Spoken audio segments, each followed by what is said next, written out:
What's up, people? It's Jordan and Jake with Dirty YuGiOh Boys, and we're back with a new profile, actually. What deck is it? This is Eldlich out of Secret Slayers. Alright, and I'll give a quick idea of what it does. So, it's kind of hard to explain what this deck does. Basically, this deck grinds resources. So, every single card in the deck, all of these, if I can even find them, these golden lands and all these basically replace themselves. And they're all zombies, so you actually have access to a lot of just good generic zombie cards that we've seen in the past few years. But I'll kind of explain that more as we get onto it. I picked this deck up because I think this is a sleeper tier 1 deck. I don't think a lot of people are talking about it, but I think this deck is actually insane. I'm playing it a lot online. That's twitch.tv/Mambo YuGiOh.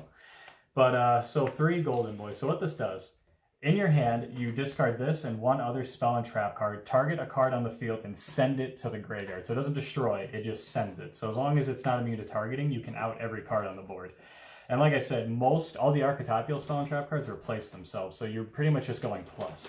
Then when he's in the graveyard, you can send a spell or trap card you control, add him to the hand, and special summon a zombie monster from your hand. That's optional. So it gives the deck a lot of flexibility where if this is in the graveyard, you can add it to hand, leave it in hand, and then use the effect to set a spell or trap card and send a card to the graveyard, and you can establish a lot of momentum that way. It's also a level 10, which means you have access to some pretty good extra deck cards. And then kind of for the supporting cards, I play 2 Unizombie, and I play a Baylor Druck. Now, I don't have a Necroworld Banshee. These here are $80 cards. No one could find me a Necroworld Banshee, but I would play it. These cards here are $80 cards. Correct. But that's crazy. So the reason why I play this engine, so I think that this build is better than just the pure stun build, because Baylor Druck is just a good card. Zombie World locks a lot of decks out of the game immediately, and Unizombie is a good engine. It puts the Eldlich, the Golden Boy in gray, which means you can then get it back to hand, recycle that way. It puts Baylor Druck in grave. If you discard one of the spells or traps from your hand that you don't need, you can replace it with a card that you do need, because you can just banish them for their effects later on. So I think that this engine is probably the best way. Now, if I did have the Necroworld, I'd play 1 Baylor Druck, 1 Necroworld, because most of the Eldlich cards, they special summon a zombie from your deck, so you just don't need to draw this. It's actually kind of bad to draw it in a way. So it's really consistent in that regard. And then we play 3 Ash. It's a zombie, and it's just a generically good card. This is mostly a go second deck, but it does have the ability to go first pretty easily. So Psyframe Gear Gamma might be better as a going second card, because generally speaking, I think you want to blind second with this deck, but it does fine going first. So now we get to really the bulk of the cards. Cursed Eldland.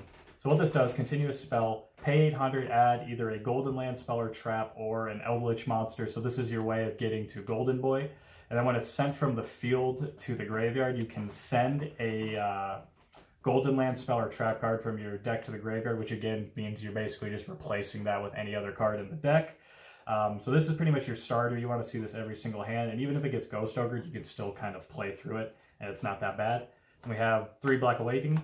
This card's text says special summon a zombie from the deck unless you control no Eldliches. Then you have to summon an Eldlich. So that's how you get your Golden Boys out of deck. And then when it's in the graveyard, you banish it to directly set a Golden Land spell or trap card from your deck to the field. You can't use both of those effects in one turn, so you can only use once per turn. But that's what I mean by the cards basically replace themselves. And we'll get to the cards that they said later and why that's good. Then you play 1 White Destiny. It's similar to that card, but it special summons out of hand or graveyard, and then does the same thing. Banish it to set a golden land spell or trap card. You play 1 because it's a quick play, and you can set it off your other cards, so you have a way to recur Balderrock, a way to recur your Golden Boy as well. It's an extravagance deck. Your extra deck doesn't matter. Really, the only card you're ever summoning out of the extra deck is probably Vampire Sucker to just try and gain some advantage. So this card just synergizes so well with the deck, it's insane. And then you play 2 Zombie World. You don't need more than this. Necroworld Banshee and the 1 copy of Terraforming are going to get you there. It's really consistent to set it up because, again, you can special summon from the deck off of like 7 cards in your deck. So you can just summon the Necroworld, tribute her off of one of your counter trap cards, the Golden Land Forever, and then banish it from grave to set up the Zombie World. Foolish Burial to bury Golden Boy, to bury Necroworld Banshee, to bury any of the zombies. It's just a flexible card in the deck. Similar to Foolish Burial Goods. Like I said, all the spell and trap cards we just talked about a little bit, when they banish themselves, they replace themselves with better copies, not better copies, but different copies of mostly the same card. So this card kind of gets you anything you want in the deck, But I only played it one just so you can just kind of start off. You don't want to banish too much. You kind of go through your resources pretty fast in this deck, so you don't want to see too many of those. Traps will play 3 Imperm, just generically good card. It's also just a go second deck, so you just want a good card. Eldlich of Scarlet Sanguine. So this is another one. It summons from the deck or graveyard.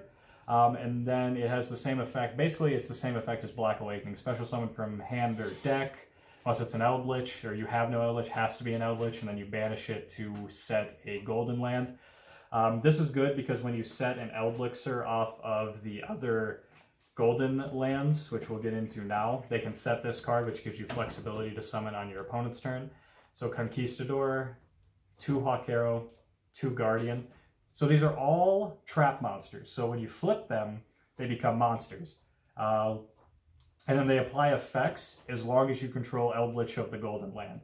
So Conquistador, non-targeting, destroys a card on the field.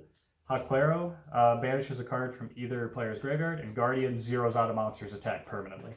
Now, during the end phase, if these are in your graveyard, you banish them to set an Eldlixir. So you can set the Sanguine, and you can set the Black Awakening and the White Destiny, and that's how you basically recur all of your resources in this deck, and that's how you get to your more powerful plays with things like Balderok and Zombie World, is you basically go through your whole turn, set up all the stuff you need by tutoring all of these to the graveyard, and then you can set up a bunch of the other locks, and you can set up things like this for interruption. And that's what keeps the deck really powerful going first and second, is because it also plays this card, Golden Land Forever. This is, it's not a Solemn Judgment, it's a Stellar Nova Alpha. You tribute a zombie monster, as long as you control an Eldlich. You have to control Golden Boy. Golden Boy has to be on the board for basically all of these cards to work. But you tribute a zombie monster to negate the activation of a spell, trap, or monster effect. I think it's just a card, though. I actually do not remember. Spell / trap card or monster effect, so it doesn't work on cards already face up. Extra deck? The extra deck? Okay, so the extra deck, again, doesn't matter. It's an extravagance deck, so stop smirking. Like I said, really this is the most important card you're going to see, Vampire Sucker. This sets up your dude into the graveyard, so you can link off Golden Boy to get this into the graveyard. Nice ultras. Yeah. Thank you. Yeah, I spent the entire show budget on the Golden Boys, but you summon the Balderok out of graveyard, you get the effect to draw one. It also puts the Golden Boy in grave, so you can send a card and summon it from hand, give it 1,000 attack points, make it immune to card destruction. Then we play 3 Avenged Savior. This again is just a generic 2 zombie monster, kind of helps pump a little bit of damage in. Good. Card's really good, yeah. So it sends from deck. Then again, just generic. Nightmare Phoenix, Cerberus, Unicorn. Barricade board blocker is actually pretty good because it can protect your zombie world, which is nice. But I played this deck probably... I played it a lot online, bunch of different builds. These never come up. I've only ever made the Savior and the Sucker. But then you also... I should be playing 3, but I couldn't find a third one. It's Draco, Necro, Nether Soul Dragon. Super Poly target. You play Zombie World, so you side in Super Poly, and it's literally relevant against every single deck in the game, and the deck, again, is really consistent at it because of all the cards that special summon from deck. Gustav. Golden Boy is level 10, so you can make Gustav. Again, I need another card, so Lieb, the other train card. What you can do is Gustav your opponent, burn for 2k, Lieb just overlays, detaches 1, it becomes 6,000. It's just a free OTK from 8k on an open board. And that is pretty much the deck. I feel like I talked a lot about it, but it's kind of a complicated deck. So when you ask me what does the deck do, it's kind of hard to explain in a way. But basically, it's just a tempo deck that aims to win the game by manipulating a lot of its resources and just continuously recycling the spell and trap cards over and over again, putting down a lot of interruptions with their Golden Land Forever, Golden Land Conquistador, and then being able to swing over by battle or set up Balderok for a bunch of interruption. I think this deck is easily tier 1 right now. I think this deck is insane. It has some very clear flaws, like Called by the Grave on this guy. You can't play for basically 2 turns, which is awful. But I think that this is a sleeper deck people need to start paying attention to, because if it's not tier 1, it's easily probably the best tier 2 deck out there. So that is Eldlich. If you guys have any questions about it, please put them in the comments. We are doing our best to respond to every single question in our comments. And then, you know, do the standard like, comment, subscribe, be part of the boys and all that. We'll see you guys next time. Yeah, see you.